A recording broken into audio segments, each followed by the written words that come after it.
G'day viewers, and welcome back to another exciting episode of Friction Zone with GregM. That's me. For those that you haven't been here before, what this channel is about, it's passing on my knowledge and experiences to you so that you may go away and put them into practice.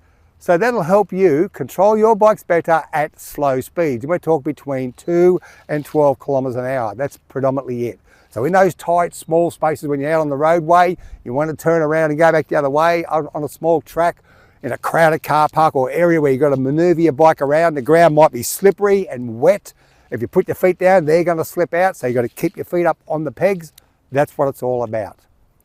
In my earlier video, it goes for about an hour and 20 minutes. It covers all the basic principles. It covers all the 9 exercises that we go through to do and how to do them, so that it puts you in a position to be able to control your motorcycle at slow speeds in a safe manner, safe for you and safe for your passenger if you got one on the back, and safe for everybody else on the roadway. And that's what it's all about, safety first. So today, I've set up the simple U-turn. Okay, this one here, it's an 18-foot U-turn, that's what I've set up, that's what I normally practice in. The reason for that is we're going to do this, I'll take you quickly through the principles of this, so I remind you again, and then we're going to go onto the roadway, actual roadway, and put it into practice so you can see it in practice without the witches' hats.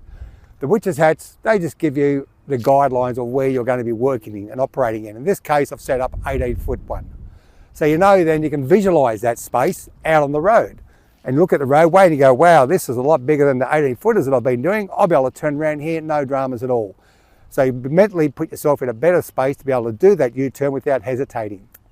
And by getting them down, try and get them into an 18-foot U-turn, it allows you then, as I say, to do those tight spaces out on the roadway. But most roadways are about 24 feet wide. Okay, so what we're going to do now, we'll put that into practice. But like I say, the 5 main things you've got to do with slow riding that you must always do so you can control your bike. Make sure your bike's in first gear. Right foot covering the rear brake. Raise your RPMs to about 2,000 RPMs and hold it there. Okay, you hold it there.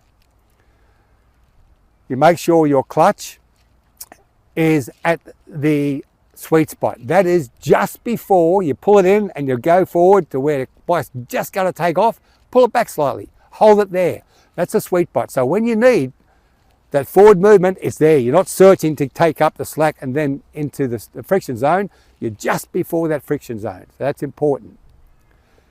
And when we're doing the U-turns, remember, or any other turns, head and eyes in the direction that you're going to be going. So if we're going to do a U-turn, we're going this way, we're going to coming back, we look back. Okay, through that whole turn, we look back. We don't look at the sides of the road, we look back as to where we're going. Your peripheral vision will pick up the sides of the road. It'll pick up the grass, the edges, etc. The same as it does with the little witches' hats. Okay, I look back, I can turn around, I won't hit the hats because I can see where they are, and I'll avoid them. But you're looking back to where you're going. The reason, one big reason for that is, 1, make sure nothing's coming and you're not going to run into anyone or they're not going to hit you. And 2, where you look is where you will go. That's the big one. So if you're looking down at the side of the road and you want to go back that way, that's where your concentration and effort's going to go and you're going to muck it up. Guarantee it. Okay, so look back to where you're going to go when you're turning, leaning the bike and counterbalancing. Remember to counterbalance on the slow turns. Then you'll have no dramas. Okay, so let's just see how that looks now. Enough of my chitter. Let's just see how that looks and we'll go through here, as I say, we'll talk through and then we'll go out onto the roadway.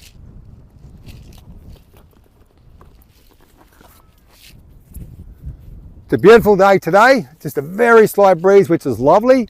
Sunny as, it's just awesome. It's a perfect day for doing this type of activity.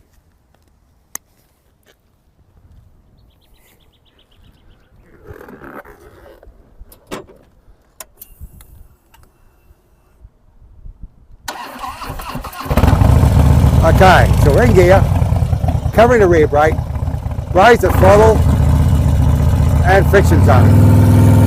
What up?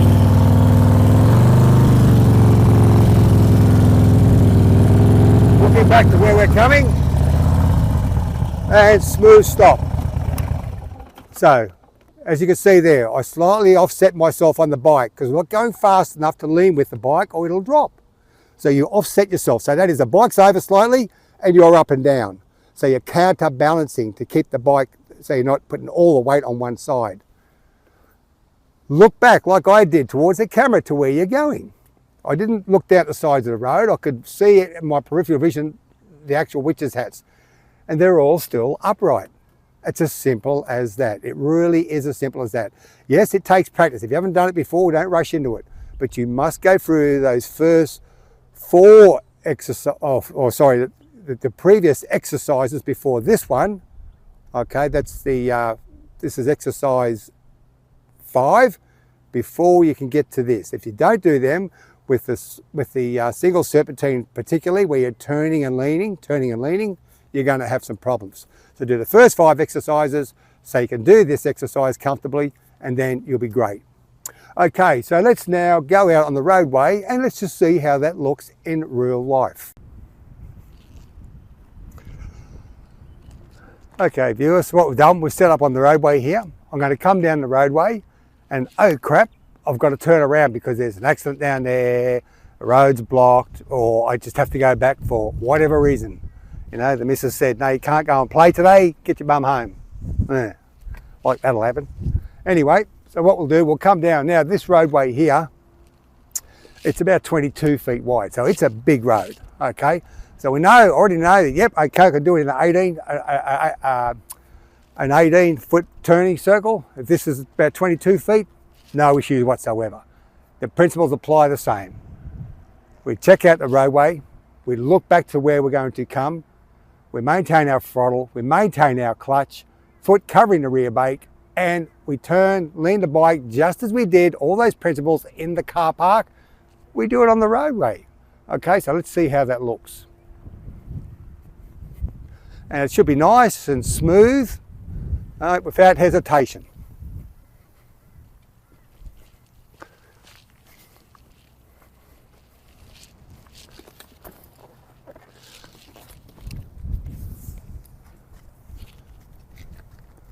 As I keep saying, throttle control, clutch control, offset your body, head and eyes, and you're good to go.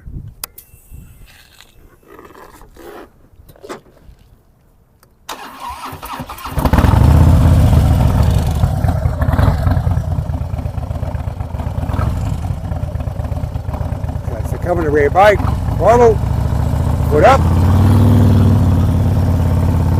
Coming down the road, got to go back the other way, head and eyes, nice and controlled, turn him around, you can see that's plenty of space.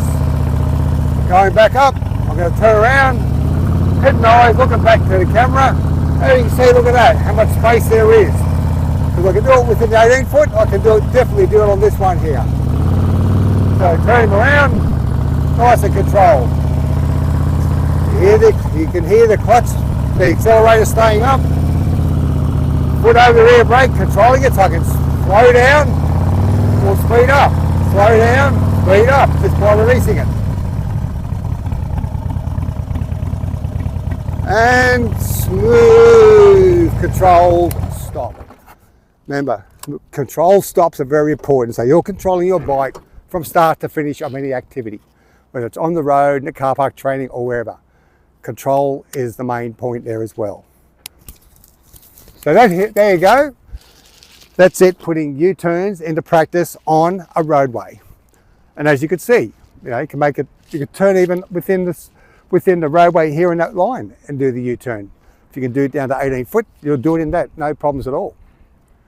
Comes in handy, as I say, instead of having 2 feet on the ground trying to duck walk or 3-point turns or whatever. And if it's a wet day, that's why we keep our feet up as well. We don't put our feet down to get on wet ground or soggy or mushy ground or where rocks are. We keep our feet up. And that's the whole principle behind all of this, is allow you to control your bike and not add something additional into it, which is a slippery ground. All right, having said that, as we always say, stay safe, stay upright, and use the friction zone. Until next time.